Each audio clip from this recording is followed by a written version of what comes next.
In this video, I'm going to be going over how to replace the center shaft bearings, specifically in an octane elliptical.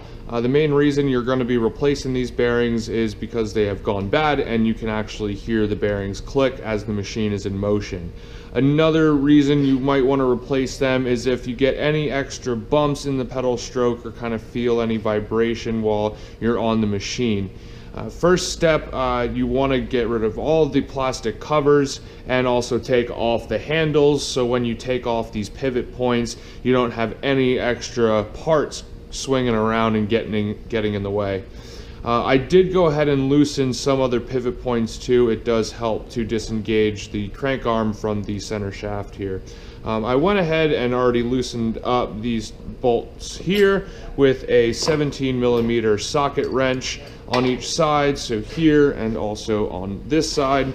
And once those are loose, you can go ahead and take those off from the center shaft and just make sure that they're out of the way enough so they're not swinging around and getting in your way. And while you're on this side, with a 14mm box wrench, you can go ahead and also take tension off of the drive belt here, because we are going to need to remove the flywheel. So once you have that belt nice and loose, you can go ahead and take that off the flywheel. And also at this time, I already did loosen up these two bolts here, and you can slide that off the center shaft as well.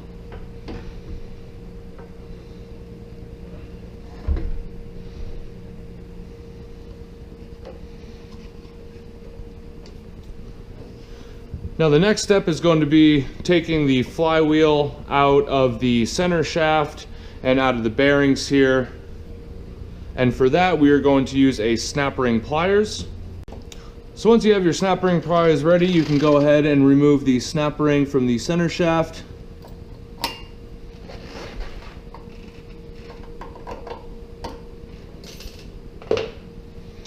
And now with a rubber mallet, you can give a light tap to the flywheel.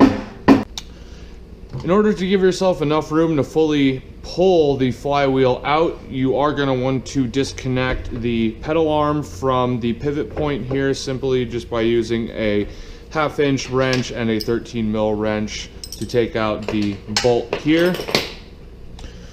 So after you get it partially way out, you're going to want to get a punch and also hit that the rest of the way.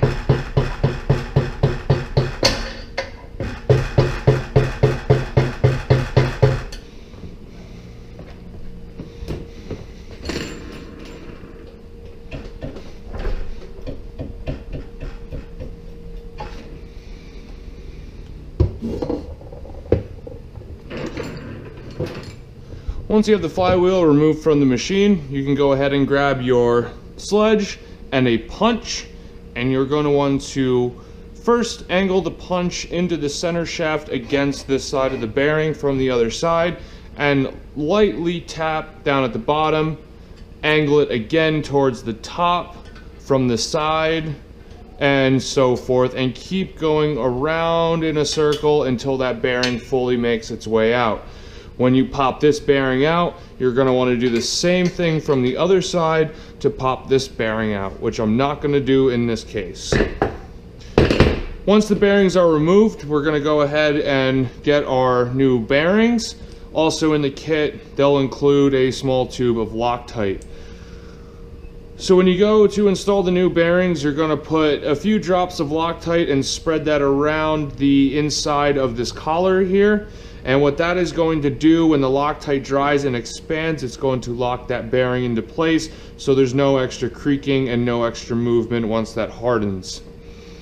To get the bearings back into place, after you pop the Loctite in, you're going to take a 2x4, put that up against the bearing. What you can also do before you go this route is use the rubber mallet to kind of lightly tap them into place and make sure they're straight before going ahead with the 2x4 and the sledge. And simply just by using the 2x4 as kind of a cushion and the weight of the sledge, that bearing should get seated all the way into this collar. Now when we go to reinstall this flywheel, we are going to want to grease this center shaft bearing, so the next time we go to take it out, we can easily get it out and we'll slide right through this center shaft here.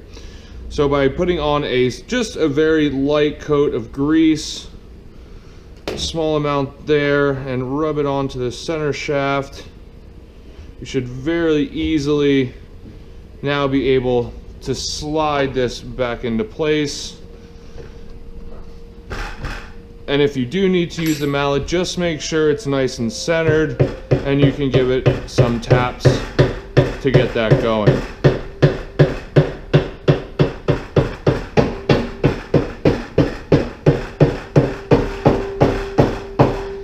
Once we see that the flywheel is completely through, we can go ahead and replace our snap ring here. So putting that onto the snap ring pliers and sliding that into place easily like that.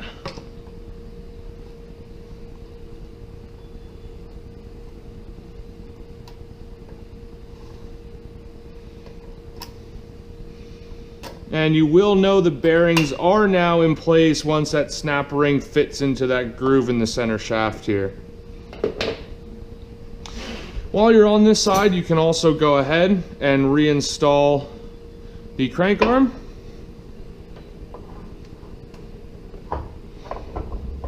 Like so. And at this point, you can also tighten this bolt down too with your 17 mil socket. So once you're on this side now, you can also go ahead and put the belt onto the flywheel.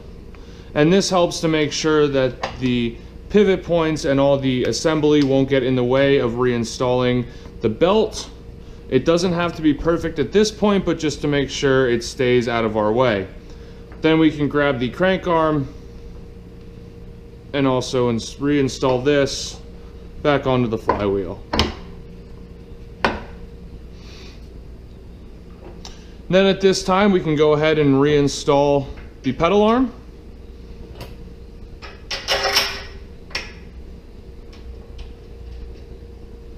And tighten that down. The next thing you want to check is make sure that the drive belt is centered onto the flywheel as best as possible. And then we can go ahead and tighten down the belt tension with this bolt here using a 14 millimeter box wrench. At this time, you want to make sure that you have tightened down all the pivot points you loosened up, to just make it easier to get that crank arm off of the center shaft there. Some of these points I loosen up just to make it a little bit easier for everything to move around and flex while I'm pulling this off of the assembly. So once this is all complete, you do want to make sure that you reinstall the handles back up here. Make sure all the pivot points are tightened, and also make sure that the belt is centered onto the flywheel and also centered onto the brake pulley. And that's how you install center shaft bearings.